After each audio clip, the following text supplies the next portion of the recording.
Welcome back to More Media TV with our new segment, Let's Talk More, where we dive deep into conversations about things going on in today's world. So let's talk more about pandemic schooling. As a grad student studying to be a teacher, I thought it'd be easy until I came across asynchronous learning, where there's no set time to meet, there's no real relationship between the student and the teacher, and you're learning through textbooks, videos, and articles. As a kinesthetic and a visual learner, that was very difficult for me. But thankfully, my teachers were able to work with me and I got through the semester. With this new way of learning across America, as a future teacher, I want to find out the real experience of pandemic schooling from students, teachers, and even their parents. So without further ado, let's talk more about pandemic schooling. So let's start from the beginning. Would you say your pandemic schooling was good or bad? Good in some ways, but bad in others. Mostly bad, actually. Especially when the pandemic first started, because everybody was making that really rapid transition from like having classes in person to having classes online. And nobody knew how to teach online. And nobody still knows how to teach online, what I'm experiencing. You know, like I was literally just in class the other day and our professor who was teaching us was like, oh, I've never done this before. And I was like, that's what I'm saying. It's even new for the teacher. Yeah. I feel like my learning experience through the pandemic has been good. And I think it's heavily indicative of my professor who was teaching me. He was very understanding.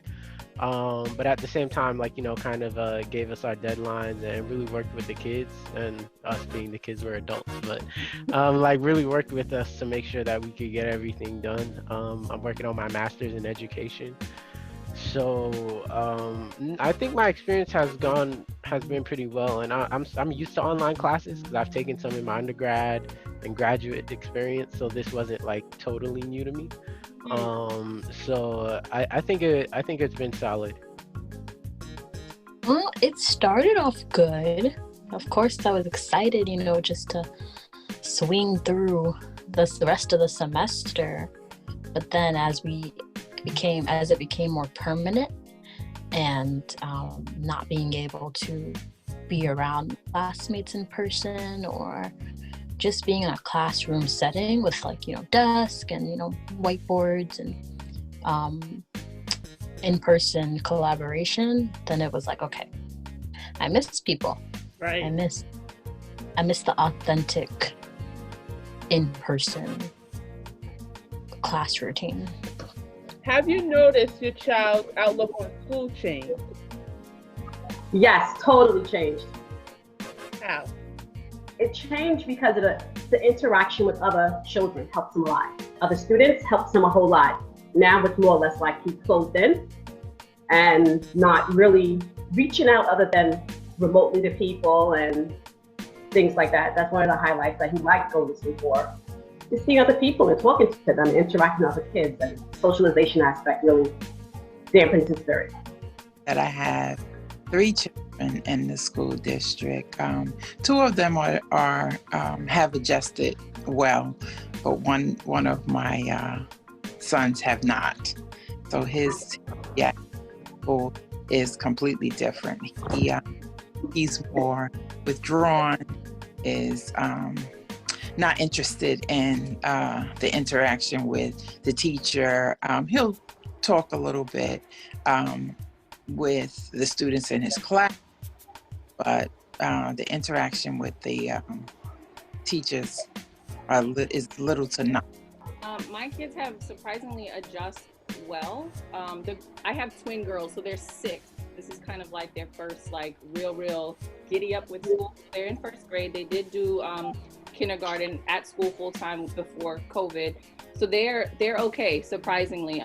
All 3 of my children are really like social butterflies, so I was kind of nervous because of the lack of social interaction with going to virtual, but my son is flourishing and I'm quite surprised because he does love social interaction, but he's engaging quite well with his classmates. He does engage quite well with his teachers. One thing though that is quite, I don't want to say disturbing, but I don't even know the word for it. He uses his phone while he's in school to text his friends while they're in class.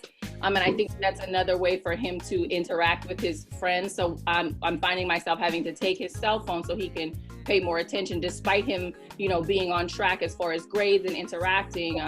He is distracted because even a person in school, he talks a lot. And that's what I used to do when I was in school. I used to talk a lot, so I would get in trouble. And because we have so many different electronics now, instead of him verbally talking, he's texting because the teacher can't see his phone while he's, virtual. So that's just one of the obstacles. But I think that my children are adjusting fairly well to the virtual. However, they do long to be back into the classroom because they do miss their friends. They do miss being in that space and that atmosphere of being in the presence of other, of their peers and of their teachers.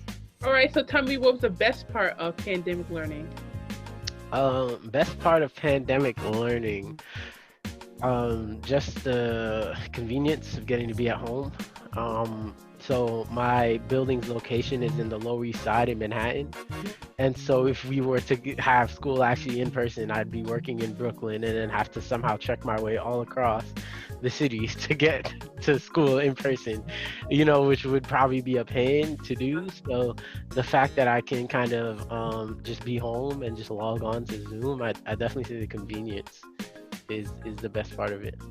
So far your pandemic learning has been really good. Yeah, not terrible. And like I said, I do really feel like a big piece of it was the teacher, because I think that plays a heavy role. You know what I mean, in your learning experience, especially in this online world. So what was the best part and what was the worst part? The best part was just not having to leave my bed till, class on time. I literally just had to log in from my computer, say I'm here, and that's it.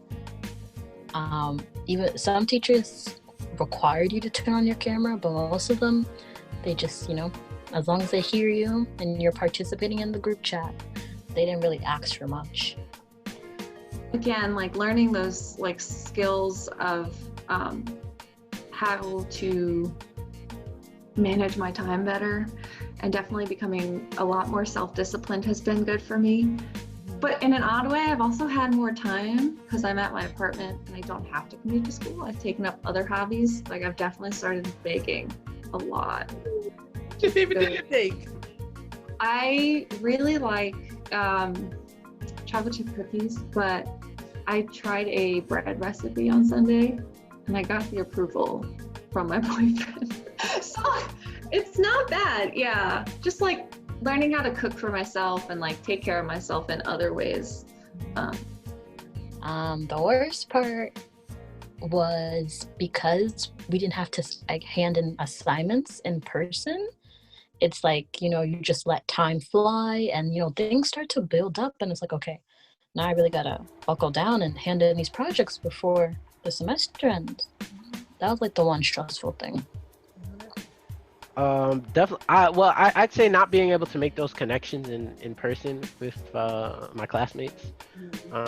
I personally, I thrive in spaces where I get to meet people and be with people. So not having that definitely for me is probably the worst part of taking that away from the experience. It's not the same as being on a Zoom meeting. Sometimes we have space where we can discuss and kind of talk in class, our teacher provides us that, but then it's you don't get those conversations that you would get when class ends or when you're waiting for class to start in the hallway, or hey, you want to go grab lunch after this or dinner and talk about this. I mean, you know what I mean, you don't get that experience. So I think it was robots at this point. Yeah, you know what I mean. I think that's the part that I dislike the most, and me being a people person, that's been kind of the harder part, because I'm some of these people seem really cool, and I would love to get to know them and to meet them, but we don't really have that opportunity. We try to shove a lot more information down your throat and it goes a lot faster, and trying to do it all online and keep up is definitely really challenging. And then on top of that, doing everything at home in my apartment by myself and not being able to interact with people, or at least bond with them. It was kind of isolating for me. I feel like a lot of people try to make themselves seem smarter than they actually are, or like sound really smart, and that makes me feel so stupid. Like I've never felt more stupid in my life, ever. Ever. like when they're typing in the answers online, they're like having long drawn out answers. I'm like, yes. Oh, like what? I thought we were just supposed to answer like, okay, like the basic thing. Like I wasn't trying to, you know what I'm saying? I'm like, yeah, let me erase my answer and write something else. Yes. People go all in, and I think that they're just trying to like get their participation points, but I don't know. I guess because you miss out on that social component. You know, you don't realize that everyone's just trying to put up a front, you know, and nobody knows what's going on, you know, and it seems like other people are completely on top of it all the time. But they're just as confused as you. Exactly. Totally. 100%. My youngest daughter, Layla, she's 13. She's in James E. Allen. She's on the spectrum. So it's a real challenge for her. So even though she's Colfax School District, she goes to James E. Allen in Deer Park. Well, talk about her experience a little bit. Oh my goodness, a lot of regression because of the fact that they can't, because of the special needs. She can't she speaks, but she doesn't interact like the average child does. So in this case, her classroom size is of course smaller, and she's constantly in and out of school because someone, you know, the kids will not keep their mask on, take them off. The teachers, her speech teacher, her occupational therapy teacher, she had all of these teachers pushing in and other kids not keeping their mask on. And so after winter recess, she was out in December, was out like since December 17th because of her contact with COVID. Then she returned back like January 4th, and she was out January 6th because her teacher had COVID. And they try to call you and they try to do Zoom, but trying to do Zoom with a special needs child versus an average child that's not on the spectrum, total regression. Total is not beneficial at all. Let's switch over to the teaching aspect. Have you faced any challenges as a teacher? Yes, I put my teaching hat on. Yep. My teaching hat. Yeah, actually, okay, what challenges have I not faced in teaching? Let's see. I'm again just to give some reference. I'm a middle school teacher. I teach 5th through 8th grade, right? And I think the biggest challenge that I have faced thus far is engagement, and keeping the kids excited about school, keeping them wanting to come back, wanting to learn, having a hunger for learning. I would have to say that is the biggest challenge I faced, and it's because it is very difficult to control what's going on in a child's home. Yeah. You know, my school is in East New York. We're in Brooklyn, and I have kids who live in apartments. I have kids who live in all types of different spaces. You know, some kids may have 10 family members running behind them all day long. Other kids are home alone because their parents have to work. I have kids watching kids, like 7th graders, 6th graders that have little baby brothers and sisters that are trying to get their education. Their parents aren't home, and now they gotta watch a little baby bro, little baby sis, right? And so it's bringing all of these challenges that are external to what we do as educators that we have no control over, right? I cannot be like, nah, bro, just like, you know, put your baby brother down and like, come learn this science, like, come learn this science. Like, I can't do that. Like, you know what I mean? So, just really finding that space where I can extend grace to the students, but still expect something out of them. Like I said, it's about keeping the boat afloat. I'm not expecting the kids to come out of this year as they would a normal year. They're not going to. They are going to be behind. But it's about how far behind are they when we come out of this, you know? We don't want them to totally fall off a cliff. Like, we could just have it hang on and then continue. That's the best, most ideal situation.